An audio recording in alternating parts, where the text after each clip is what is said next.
Nashukuru sana, na kwa majina naitwa Fredrick Charles Chiluba, ni mgombea diwani kwenye kata Mzizima ambaye anatoka kijana wetu Salmini.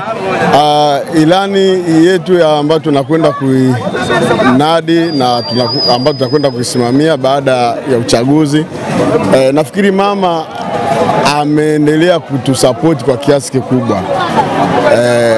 Katika ilani hii ambayo imepita, tunaona namna ambavyo mama amechangia michezo kukua katika nchi yetu, na tunaendelea katika ilani inayokuja. Support hii ya mama itaendelea kuwepo na inakuwa inahamasisha vijana wengi wapende michezo, na hii ndio maana Tanzania kwa ujumla tunafahamika katika mataifa mengi kwa sababu ya support ya mama. Kwa hiyo Chama cha Mapinduzi kupitia ilani yake imekuwa ikisapoti sana katika sekta zote. Wito sasa kwa wazazi ambao wanaona vijana hao wana vipaji lakini wana delay katika kuviendeleza. Yani wito kwa wazazi ni kwamba wasidharau, kwa sababu michezo ni ajira. Leo tunaona vijana wengi ambao wamekuwa na mafanikio makubwa katika nchi yetu na ulimwengu kwa ujumla ni wana michezo. Kiangalia michezo ya ngumi, michezo ya mpira imekuwa ikiwatoa vijana wengi. Kwa hiyo tunapoona kijana ana kipaji fulani, basi kama mzazi ni bora tuwekeze kwa yule kijana kupitia kile kipaji alichokuwa nacho.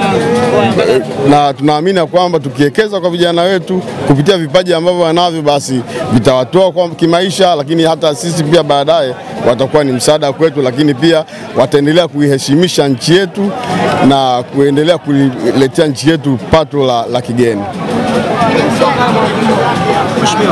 Naam. Nasema ni kwa ajili ya wazazi wa support vijana wao kwa ajili ya michezo. Wewe kwenye kata yako kuna mkakati wowote, kama Watanzania kama wanakata yako wakikupa nafasi nyingine, kuna mkakati wowote kwa ajili ya kuendelea kusupport vipaji kama hivi akina Salmin Kasim Mizinga? Kwenye kata yangu tunakuwa na program mara kwa mara ya kuweka matamasha. Tumekuwa na michezo mbalimbali ambayo nimekuwa nikisapoti katika awamu iliyopita, lakini naamini ya kwamba katika awamu inayokuja pia tutaendelea kuweka matamasha mbalimbali kwa ajili ya kuendelea kuangalia vipaji vya vijana wetu, lakini pia na kuendelea kutoa burudani. Maana wakati mwingine tunapokuwa na matamasha mbalimbali, basi tunaona vipaji vya vijana wetu, lakini pia watu wengi wanapata burudani.